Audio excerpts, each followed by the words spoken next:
Les bureaux sont là. Les gens renaissent, revivent. Des petits lâches, des buveurs de Donctol. On se revendique. Quelqu'un se revendique en bas violeur. Toute sa carrière, c'est le viol. Quand tes égaux partaient à l'école, tu étais où? Tu étais où? Une population qui couvre les voleurs. Des voleurs. On a laissé la partie là. Gouvernement camerounais. Gouvernement camerounais, c'est votre tour. Quand on demande au gouvernement camerounais de prendre les gens qui sont allés à l'école. Quand on demande au gouvernement de prendre les gens qui sont allés à l'école. Vous ne prenez pas les gens qui sont allés à l'école. Vous prenez vos frères, c'est-à-dire des illettrés. Des gens qui ne savent pas ce qu'ils font. Vous les nommez dans des postes. Attendez pour vous, là, au bois à l'eau. Parce que pour vous, là, vous traitez. Si c'est demain que moi, je vais à Kondengui, je vais seulement partir. Parce que maintenant, je m'assois sur vous. Non, gouvernement, venez, ne partez pas, restez là. Je bois l'eau, il va vous servir. Il va vous servir, ne vous inquiétez pas. Non, les membres du gouvernement, ne partez pas. Restez. À vous traiter, où? Je vais vous traiter.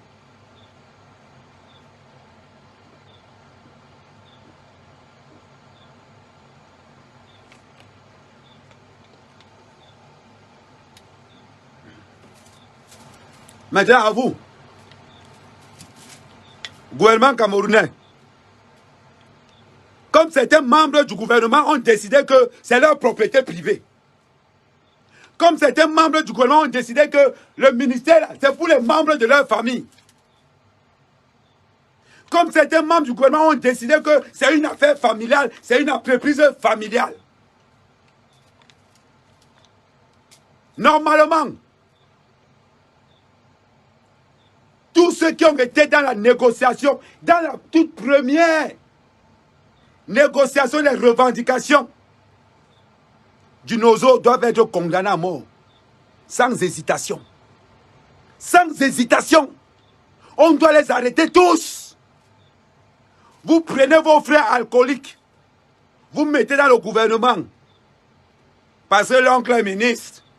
Hein? Pour faire plaisir à sa femme, on prend son connard de frère d'ivrogne, on nomme dans le gouvernement. Pour faire plaisir à l'oncle. Comme ton mari est maintenant ministre, il y a le petit frère là-bas qui ne fait rien à la maison, même lui particulier quelque part.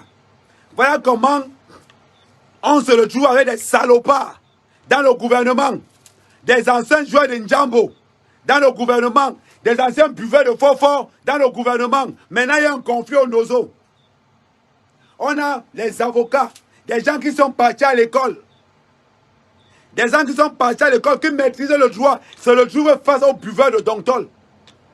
Aux buveurs de Donctol, qui arrivent dans les négociations. Mon frère ministre, tu ne me parles pas n'importe comment, hein? On a le pays. Mon frère ministre, tu dis que quoi? Un mouf. Voilà comment l'affaire a commencé.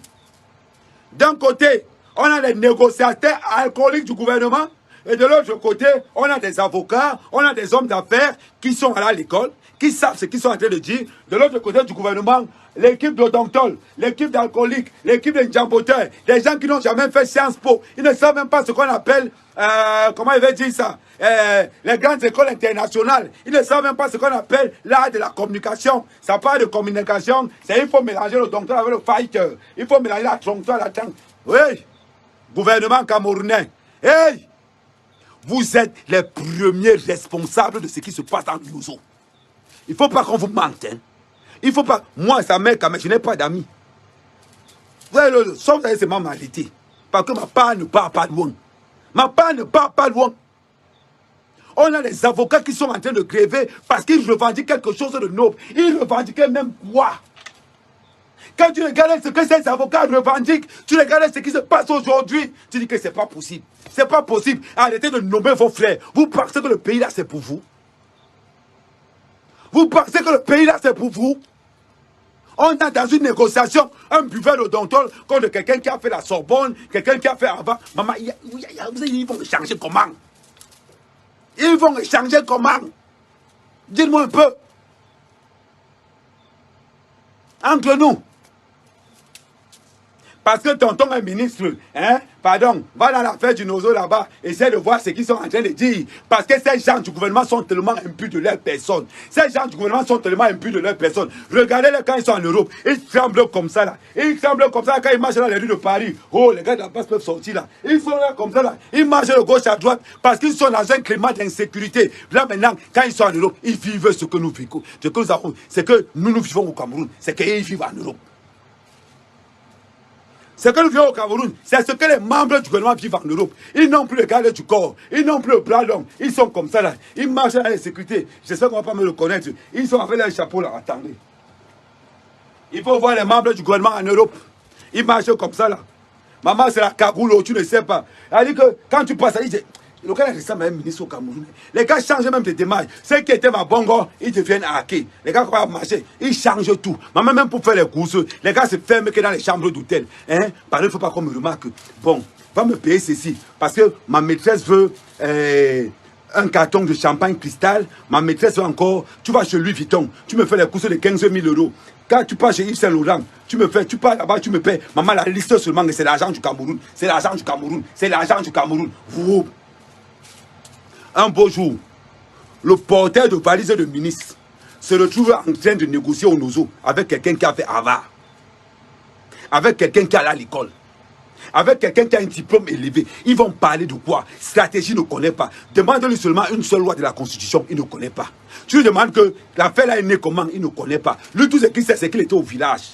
On a entendu qu'on a nommé son frère. On l'a mené en ville. Il a porté les valises de son frère pendant longtemps. Quand il a fini, on a dit que bon, pour le récompenser, on va le nommer dans un petit poste à côté.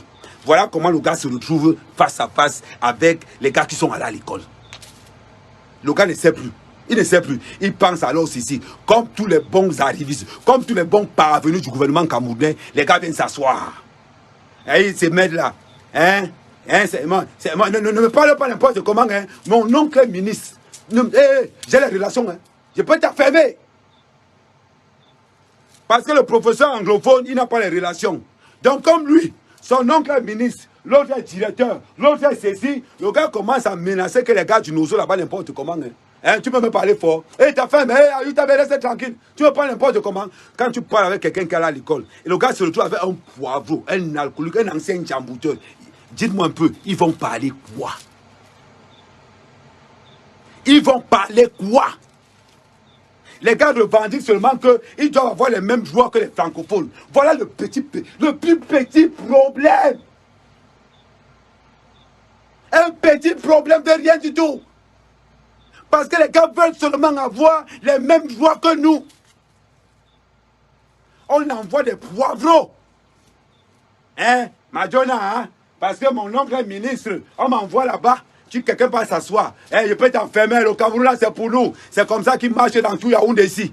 Il faut les voir là, Yaoundé. Même le poivreau du village te parle fort. Il faut les voir. C'est dans les accidents que tu comprends. Le gars, il a. Ça dit que sa maîtresse a chopé en route. Pour aller rapidement à la maison, il cause un accident. Venez voir comment il méprise les policiers. Je vais vous faire. Attendez, je vais prendre le truc. Le gars arrive face à un taximan. Il sait d'entrée de jeu que le gars a raison. Face à un taximan, il sait d'entrée de jeu que le gars a raison. Il arrive. Ah, c'est un petit égratigné, hein. Le taximan dit que non, il faut me rembourser. Vous savez que vous savez pas. Vous savez à qui vous parlez? Vous savez à qui vous parlez? Je peux téléphoner. Quand le policier arrive, le gars prend le téléphone. Oui, il y a une petite égratignure. C'est même celui qui n'a pas les papiers. Fait contrôler le taxi là. C'est le gars qui vient de percuter le taxi. Mais c'est lui qui prend le téléphone pour menacer le taximan et menacer le policier.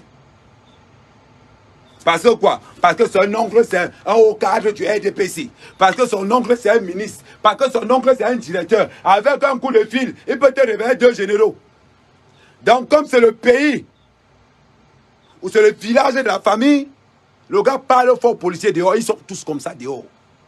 J'ai dit, ils sont tous comme ça dehors. Je vous avais dit que mon combat, c'est au Cameroun que ça va commencer. Je n'ai pas de parti pris. Je n'ai aucun parti pris.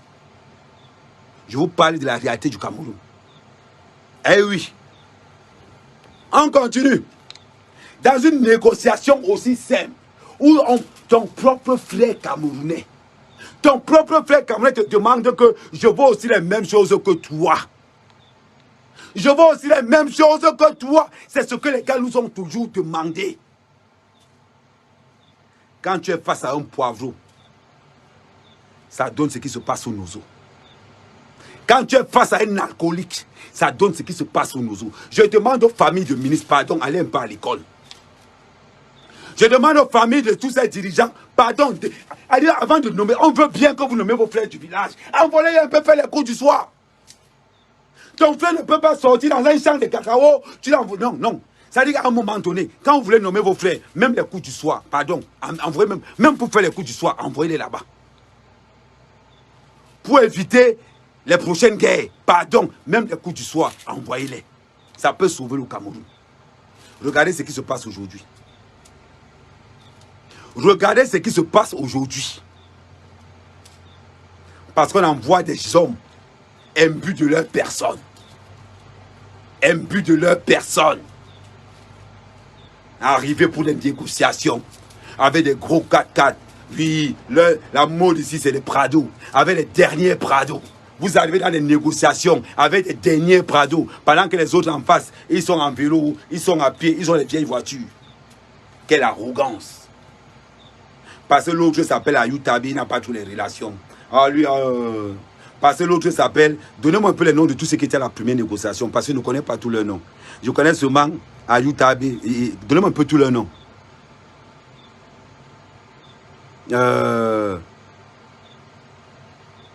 Non, donnez-moi un peu tous leurs noms. Parce que les frères... Parce que nos frères du Nozo, ils n'ont pas de voiture. Ils n'ont pas les relations. Ils viennent binzi. C'est là où les poivreaux arrivent. Et les poivreaux sont tués dans les grosses voitures. Les parvenus sont tués dans les grosses voitures. Ils arrivent là. Oui, vous voulez quoi? Ne venez pas déranger les gens. Hein. C'est pas parce qu'on ne veut pas changer le truc que vous allez venir déranger les gens ici. C'est même quoi? C'est pas vous qui avez le pays ici. Hein. Voilà comment les gars parlent au départ. Pendant que les autres voulaient seulement une petite revendication. Petite revendication. On prend le destin du pays, on met dans les mains d'un jamboteur. On prend le destin du pays, on met dans les mains d'un poivreau. On prend le destin du pays, on met dans les mains des... Hey! Aujourd'hui, c'est le billet qui paye le prix fort. Aujourd'hui, c'est le billet qui paye le prix fort. C'est l'armée camerounaise qui paye le prix fort. Mais ceux qui étaient à la première négociation sont où? Ceux qui étaient à la première négociation sont où? C'est ce que nous on veut savoir. Ceux qui étaient à la première négociation sont où? Parlons peu, parlons bien. Parce que c'est ceux qui étaient à la première négociation qui ont entraîné tout le bordel là. Parce que l'autre n'a pas le 4x4. On revendique quoi? On veut juste avoir les mêmes droits que vous. Vous pensez qu'un anglophone est différent d'un francophone? Non. Nous sommes tous Camerounais. Nous sommes tous Camerounais. Dites-moi un peu. Quand tu as d'un côté un intellectuel et de l'autre côté, tu as le parachutage, ça donne quoi? Ça donne quoi? On voit ça partout ici au Cameroun. Partout ici au Cameroun, on voit ça. Parce que tu as les relations, tu es obligé d'enlever le rein d'un enfant. Parce que tu as les relations, tu es obligé d'enlever le rein d'un enfant à Yaoundé. Vous êtes obligé de vider le corps d'un enfant à Yaoundé. Et le gars, il fait ça à l'aise. Mais à l'aise. La question que je vais poser, si le docteur a vidé un corps, imaginez-vous le nombre de corps que le gars a vidé. Je préfère aller me soigner à l'indigène. Là-bas, je ne risque rien. Je préfère aller me soigner à l'indigène. Je ne risque rien. Gouvernement camerounais, nommez vos frères. Ça ne nous dérange pas. Mais pardon, envoyez-les faire les coups du soir. Avant de nommer ton frère bagagiste, avant de nommer ton frère ancien alcoolo du village, rassure-toi que même les coups du soir, le gars peut faire. Ça va éviter de tomber dans les pareilles choses. Il y a beaucoup d'écoles de communication ici au Cameroun. Parce que les autres ne sont pas les enfants d'eux. Parce que les autres ne sont pas les enfants d'eux. Parce que les autres ne sont pas les enfants d'eux. Donc dans les conditions, vous les dégagez. Pour aller négocier au Nozo là-bas, il faut quoi? Il faut partir. Ils ont donné un bon de 50 millions pour les frais de négociation. Un bon de 50 millions. Bon, comme je te donne le marché, tu me donnes combien? Oh, je te donne 10 millions. Non, pour organiser tout ça, pour organiser tout ça, j'ai fait un petit devis de 100 millions. Bon, là, les 100 millions, je vais prendre les 50 millions, mais quand même, je t'ai donné 100 millions. Ok, il n'y a pas de souci, envoie l'argent. C'est ça qui tue notre pays. C'est ça qui tue notre pays. Pendant que vous envoyez les gens pour aller négocier et regardez les frais de négociation.